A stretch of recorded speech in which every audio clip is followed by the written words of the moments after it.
Hello dear friends, मैं अखिलेश सिंह व्यास जी centre YouTube channel पर आपका स्वागत करता हूं। और मैं आज आपको पढ़ाऊंगा उत्तर प्रदेश की जनजातियां। और ये जनजातियों का टॉपिक इसलिए लेकर आया हूं क्योंकि ये महत्वपूर्ण है। क्योंकि इन जनजातियों से बार बार अनेक प्रकार से क्वेश्चन पूछा जाता है। तो हर एक प्रकार से क्वेश्चन बनाने की हम कोशिश करेंगे। ठीक है, अच्छा करने की कोशिश करेंगे। ठीक है, आज तो मेरे साथ पढ़िए कि जनजातियां कहाँ, कैसे, क्या कहलाती हैं, क्या कहा जाता है, ठीक है? और कैसे बनाती हैं, कौन-सी जनजाति क्या करती है, ठीक है? उसके बारे में आज हम पढ़ेंगे। देखते हैं कि उत्तर प्रदेश की जनजातियाँ, उत्तर प्रदेश की जनजातियाँ। तो यहाँ हम देखेंगे, देखो, मैं आपको बता देता हूँ, ये मैं लिख कर पढ़ा सकता हूँ, ठीक है? जिससे अब क्या होगा कि मेरे पास प्रोजेक्टर नहीं है, तो क्या होगा कि वो पीडीएफ सेव नहीं है। अगर वो सेव होती तो फटाफट मैं आगे स्किप करके आपको बहुत तेज़ी से पढ़ा देता, ठीक है?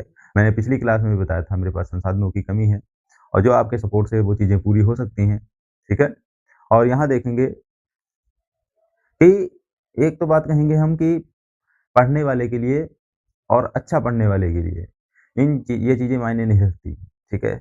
जहाँ से अच्छा रिसोर्स मिले, ठीक है? वहाँ से पढ़िए। ठीक है? यहाँ देखेंगे हम कि उत्तर प्रदेश की जनजातियाँ 2011 की जनगणना के अनुसार उत्तर प्रदेश की कुल जनसंख्या में अनुसूचित जनजाति एसटी कितना था? एसटी का प्रतिशत 0.6% था। कितना था? 0.6% था। कितना परसेंट था? 0.6% था। ये पूछा जाता है कि 2011 की जनगणना के अनुसार उत्तर प्रदेश का कुल में परसेंटेज कितना था? तो 0.6% था। ठीक है? अब यहाँ आते हैं 2000 में, ठीक है? 9 नवंबर 2000 याद रहेगा आपको। 9 नवंबर 2000, ठीक है? यानी कि 2000 में उत्तर प्रदेश के विभाजन के उपरांत, ठीक है? विभाजन के बाद थारू, कौन-सा? थारू और बुक्सा जनजाति के कुछ सदस्य यूपी में रह गए। ठीक है? ये बात याद रखनी है। अब आते हैं उत्तर प्रदेश में एसटी जनसंख्या, ठीक है? कितनी? उत्तर प्रदेश में उत्तर प्रदेश के सर्वाधिक, यहाँ सॉरी, उत्तर प्रदेश में एसटी जनसंख्या कितनी है? इकाई, दहाई, सैकड़ा, हजार, 10,000, लाख, 10 लाख, ठीक है? तो 11,34,273 कितनी है? 11,34,273 है। जो भारत की कुल जनसंख्या, जो भारत की कुल जनसंख्या का कितना है? 1.09%। कितना है?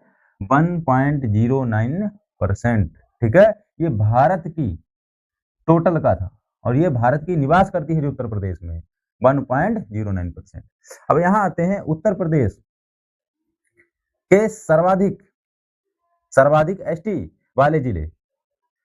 उत्तर प्रदेश में सर्वाधिक एसटी वाले, उत्तर प्रदेश में ऐसे लिखेंगे, उत्तर प्रदेश में सर्वाधिक एसटी वाले जिले कौन कौन से हैं?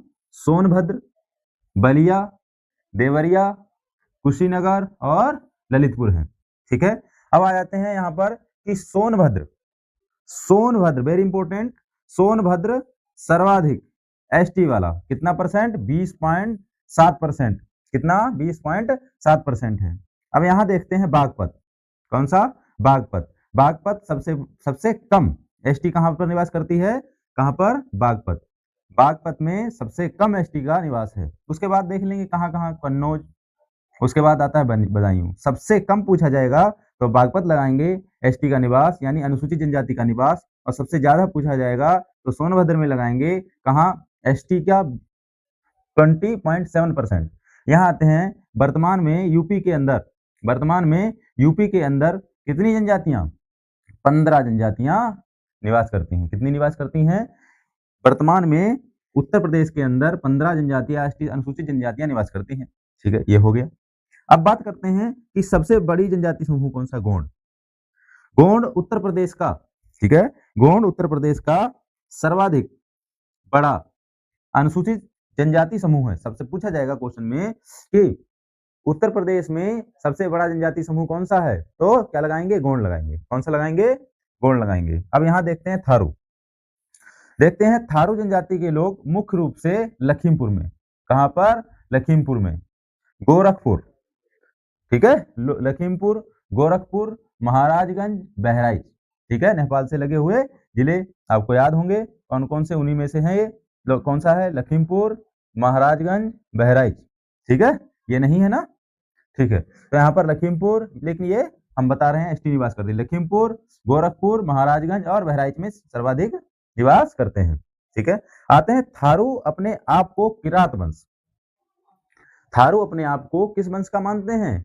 किरात वंश का मानते हैं। ये आपको याद रखना है कि थारू अपने आप को किस वंश का मानते हैं? किरात वंश का मानते हैं। ठीक है, अब यहाँ देखेंगे थारू जो है, थारू चावल से बनी जाड़ नामक मदिरा का प्रयोग करते हैं। किसका? थारू चावल से बनी जाड़ नामक मदिरा का प्रयोग करते हैं। अब आते हैं थारू समाज में विधवा विवाह। थारू समाज में विधवा विवाह को क्या कहते हैं? भोज या लठभरवा, भोज या लठभरवा कहलाता है। थारू दीपावली को शोक के रूप में, यहां देखेंगे थारू जो है दीपावली को शोक के रूप में मनाता है। अब यहां आते हैं, बात करें हम थारू की ही बात कर रहे हैं। थारू जनजाति का महाविद्यालय, पूछा जाएगा कि थारू जनजाति का महाविद्यालय किस जिले में है, तो हम बताएंगे लखीमपुर। बिल्कुल कंफर्म रखना है, कहां? लखीमपुर। अब यहाँ आते हैं बुक्सा जनजाति, बहुत पूछी जाती है। बुक्सा जनजाति बिजनौर जिले में पाई जाती है, निवास करती है, सॉरी कहाँ? बुक्सा जनजाति बिजनौर जिले में निवास करती है। बुक्सा जनजाति का संबंध पटवार समाज राजपूत से है। किससे? बुक्सा जनजाति का संबंध पटवार राजपूत घराने से है। ठीक है, तो मैं एक बात कहना चाहूंगा कि पढ़ाई बहुत मन से करिए। कोई भी पढ़ाई करते समय या बुरे वक्त में कोई भी आपके काम नहीं आएगा। सिर्फ अपनी मेहनत, अपना कर्म और अपनी लगन, कंसिस्टेंसी, रेगुलरिटी, ठीक है, यही आपके काम आएगी। तो मैं कहना चाहूंगा कि तेरे दिन अच्छे हैं, तेरे दिन अच्छे हैं तो मुझसे किनारा कर ले। ठीक है, तेरे दिन अच्छे हैं तो मुझसे किनारा कर ले। हम बुरे लोग हैं, क्या? हम बुरे लोग हैं, हम बुरे लोग हैं, बुरे वक्त में काम आएंगे।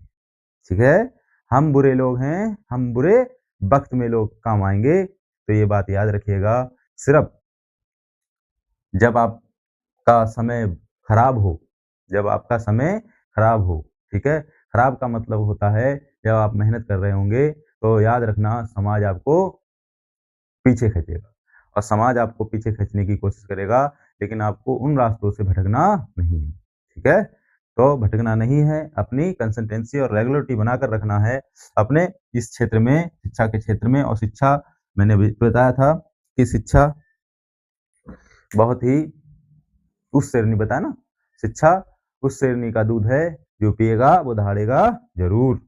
बुक्सा समाज में, फिर से बात करते हैं कि बुक्सा समाज में वधु के लिए, बुक्सा समाज में वधु के लिए दी गई धनराशि मालगति, क्या?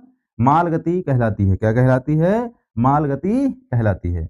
बुक्सा समाज का सर्वोच्च अधिकारी कौन होता है? क्या कहलाता है? तरत कहलाता है। क्या कहलाता है? तरत कहलाता है। बुक्सा समाज क्रिसमस को बड़ा दिन के रूप में मनाती है। ये आपको नहीं दिख रहा होगा, मेरी वॉइस को याद रखिएगा, किस रूप में बनाती है? बड़ा दिन के रूप में बनाती है। ठीक है, ये भी वेरी इंपॉर्टेंट हो जाता है। बुक्सा समाज का सर्वोच्च अधिकारी कौन होता है? तरत होता है। और पूछा जाएगा कि बुक्सा समाज के द्वारा बुक्सा समाज में जो क्रिसमस डे बनाया जाता है वो बड़े दिन के रूप में बनाया जाता है। किस रूप में बनाया जाता है? बड़े दिन के रूप में बनाया जाता है। अब थोड़ी सी बातें रह गई जो इस बोर्ड पर नहीं आ पाई थी। ठीक है, तो यहाँ पर मैं उन चीज़ों को नोट करने की, इसी क्लास में नोट करने की कोशिश करूंगा। ठीक है, ये आप नोट कर लीजिएगा। ऊपर देखते हैं, चीनी जनजाति से थोड़ी सी बातें हैं जो रह गई हैं, इस पर नहीं आ पाई हैं। ठीक है, वो आपको बताने की मैं कोशिश करूंगा। ठीक है, यहाँ देखेंगे थोड़ी सी बची हैं, वो है कर्मा। कौन सा? बहुत फेमस है, पूछा जाता है। तो कर्मा लोकगीत, कर्मा लोकगीत खरवार, किससे? खरवार खरवार जनजाति द्वारा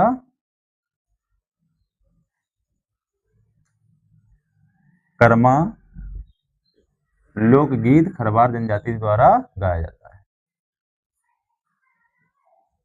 ठीक है, आगे बात करते हैं। आगे बात क्या करेंगे, आगे बात करेंगे कि खरवार जनजाति के लोग कौन सा, खरवार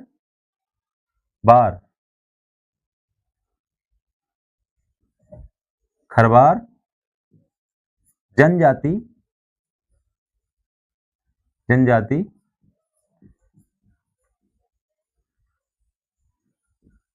के लोग, खरवार जनजाति के लोग क्या, बनसंती, दूल्हा देव और घमसान, लोग बनसंती, दूल्हा देव,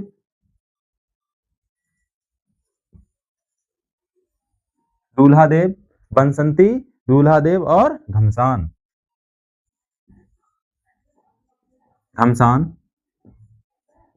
देवता की पूजा करते हैं।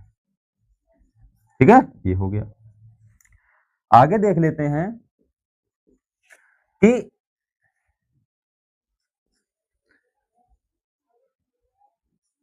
चेरा जनजाति, चेरा जनजाति, ठीक है, कहां, चेरा जनजाति, ये कहां, चेरो जनजाति कहां, सोनभद्र और वाराणसी में पाई जाती है, में निवास करती है। ठीक है, निवास करती है, ये बात याद रखेंगे। अब याद रखेंगे कि भैया व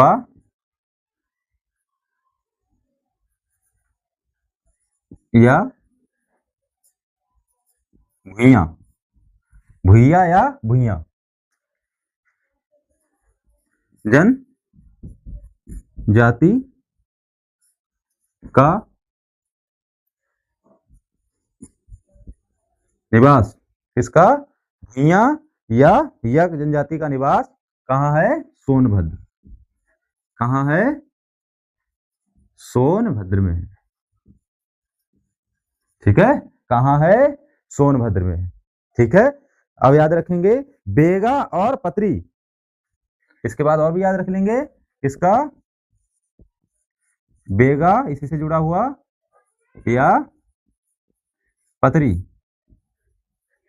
जन जाति का निवास भी कहाँ है, सोनभद्र में है। ठीक है, हो गया।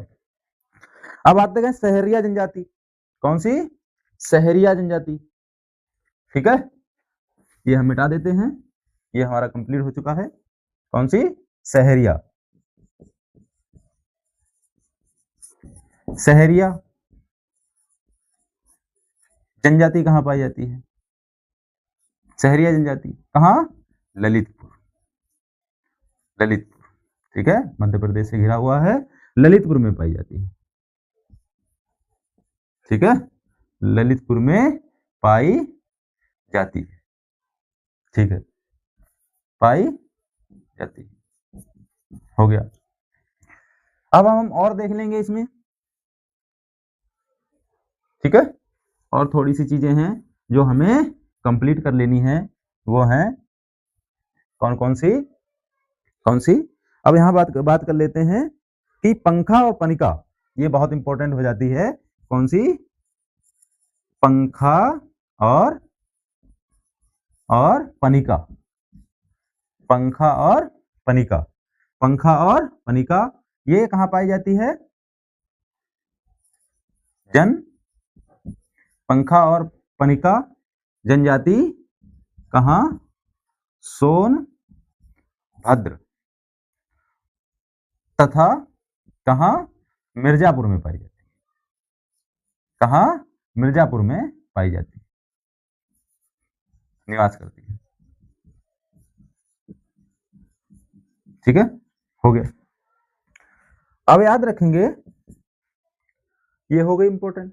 अब एक दो चीजें हैं, जैसे हम